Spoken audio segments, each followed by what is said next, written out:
Assalamualaikum Ustadz, bagaimana menyikapi soal perbedaan puasa Arafah dan Idul Adha di Indonesia dan Saudi? Jadi Abu Qatadah, semoga Allah memberikan ridha kepada beliau, menyampaikan,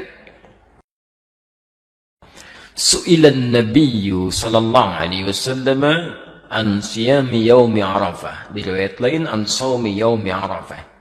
Nabi sallallahu alaihi wasallam pernah ditanya tentang puasa di hari Arafah. Hari Arafah itu tanggal berapa?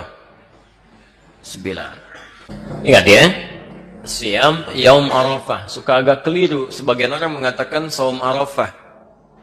Kalau cuma disebutkan Nabi mengatakan Siam Arafah, puasa Arafah, Arafah itu menunjuk pada momentumnya, ya, momentum orang wukuf. Jadi kalau bahasanya puasa Arafah, maka nggak ada penafsiran. Semua di seluruh negeri ini harus berpuasa bersamaan dengan orang wukuf. Jadi nggak usah ada penafsiran. Nggak usah ada penafsiran. Jadi begitu di Saudi misalnya wukuf sekarang, kita ikut puasanya di hari itu. Jelas ya? Itu kalau tidak menggunakan yaum. Tapi kalau menggunakan yaum itu disebut dengan zarfuz zaman. Ya. Huruf yang melekatkan sesuatu pada waktunya, bukan momentumnya. Menunjuk pada waktu. Ya. Di yaum itu menunjuk pada waktu. Maksudnya apa? Hadis ini ingin menegaskan puasa ini dilakukan bukan mengikuti momentumnya, tapi mengikuti waktunya.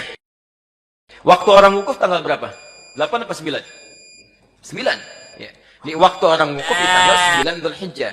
Artinya, kalau di satu tempat, satu daerah, satu negara, sudah masuk ke tanggal 9 Dzulhijjah, sekalipun tidak sama dengan tempat orang wukuf sekarang di Saudi, maka itu sudah harus menunaikan puasanya.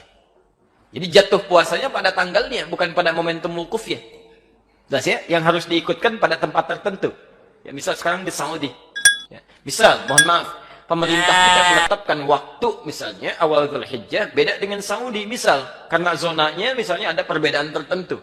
Ya, dalam hal tertentu, kondisi tertentu. Misal saja.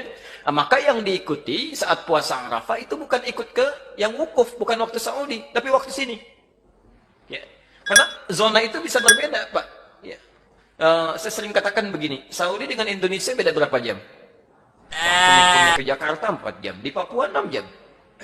Indonesia itu kan luas, dari Sabang sampai Merauke, ya kan? Masya Allah. Jadi kalau kita ukur dengan Papua 6 jam, Jakarta 4 jam. Nah, sekarang lihat begini misal, ini baru Papua ya, belum negara-negara lain yang bedanya cukup jauh. Ya, ketika Saudi menetapkan tanggal 9 Dzulhijjah, ya, misal Maghrib di Saudi, misal jam 7. Di Papua jam berapa? Udah jam 1. Udah jam 1 dari dini hari. Di Saudi baru maghrib. Artinya ke Saudi ketika masuk misalnya waktunya jam subuh misal saja jam 5. Jam 5 di Papua udah siang. Udah siang. Bahkan sebagian sudah beda waktu. Yang jadi persoalan misalnya kalau Saudi duluan. Saudi sudah tanggal misalnya 9 Dzulhijjah rahmakallah. Di sini sebelumnya. Bisa terjadi. Jadi begitu sana sudah masuk maghrib, di satu tempat misalnya baru masuk ke awal tanggal 9. Ya, baru mau subuh gitu kan, itu belum nyambung, waktunya berbeda. Dari segi penundaiannya, ini kaidah. Dan di sini sepakat, bahkan ulama-ulama di Saudi pun memberikan fatwa. Jadi kalau di satu negara zona waktunya berbeda jauh, ya tidak terlampau dekat, yang bisa melahirkan perbedaan waktu, maka waktu di negara tersebut yang diikuti.